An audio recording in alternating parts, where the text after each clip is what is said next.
Eden lives in the city, and she has this sweet little house that they bought. And look at, she was brave and started a bit of a garden back there, and we are going to go explore that.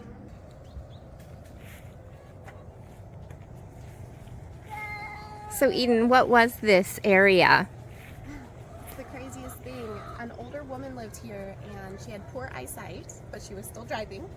And so she used this as her driveway. So she would go through the alley, pull around the house, and just drive all the way through, so she never had to back up. So this is a driveway, and it is very compacted soil, just almost all gravel down here. You can just see the rock.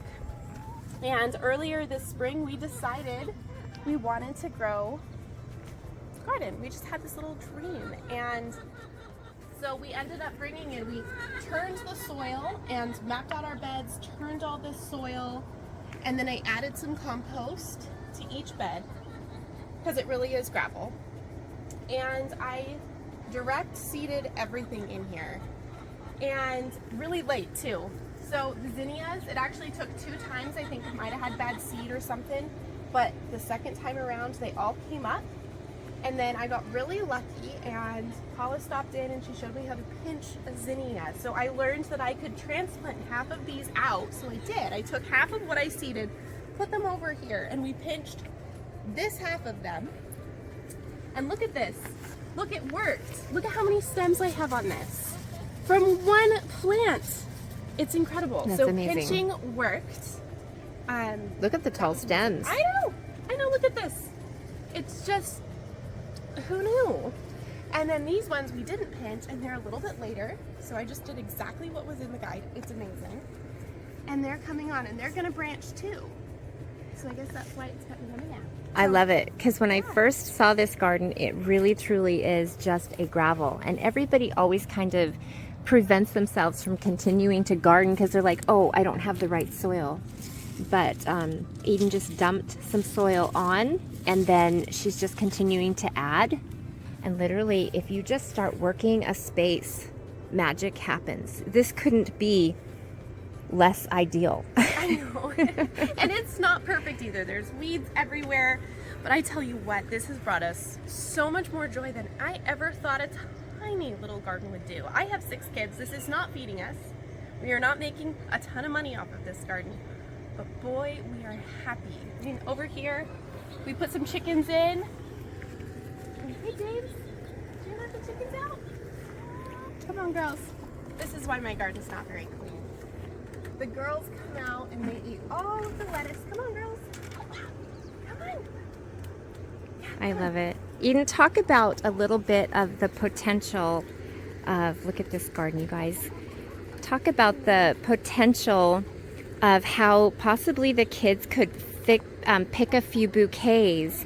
And I mean, you have neighbors. These are potential supporting customers. Talk to us about your neighbors. Well, we live in an older neighborhood and everybody is fully invested in what the little kids are doing. So the girls have been coming out and picking bouquets, and we totally could. We have this little dream to put a little farm stand somewhere in the alley, and they can sell the eggs. They could sell their sweet little bouquets. The girls have been out practicing and harvesting the flowers, and it's so fun. They tend to eat all the produce, so I don't know if they'd ever actually sell the berries, but they love it. And the kids eat the produce. so, yeah, the Yeah, kids eat all of it. maybe the chickens a bit too. Yes. Come on, girls. Sam, are you farming? So we were talking earlier about the commodity that this really brings, and it's just the joy. And I have to say, when you and I sit there and we drink coffee, and we look out here, and the kids are out here playing and picking flowers, that's what you bought. It is. Joy. And I didn't know that's all I wanted from my garden. I thought, I was just trying to justify growing a garden on this driveway, and it never is going to make sense. It's probably not going to pencil out. We're not feeding all 6 of the kids in this tiny little plot. But even just this cosmos has made me so happy. And the kids so happy. They come out here and it's a little haven, and who knew? So you have this alleyway that you were trying to make beautiful. So I felt kind of bad. We wanted chickens, and I felt like because our neighbors are so invested in, everybody really does walk down this alley, I felt a little guilty to be bringing chickens. So what we ended up doing is you had recommended these drought tolerant plants, and I can't tell you, these hardly ever get water. And so I have a Nepeta mint, and these are doing great. This yarrow, which I just love. So we've got the purples and the yellows, and then we were getting like a, what did you call this? Rudbeckia triloba. And then I put my herbs out here. Oh yeah, Whenever I'm on a oregano. walk, I want to steal other people's herbs, so I put mine out here on purpose so that everybody could share the bounty. We've got our mints, and I had read somewhere that oregano was good for chickens, so hopefully it'll spread and they'll stay healthy. And then I see how when you mowed the lawn, you've just brought that to the chickens. Yes, it's their favorite thing in the world. Is the lawn with the things.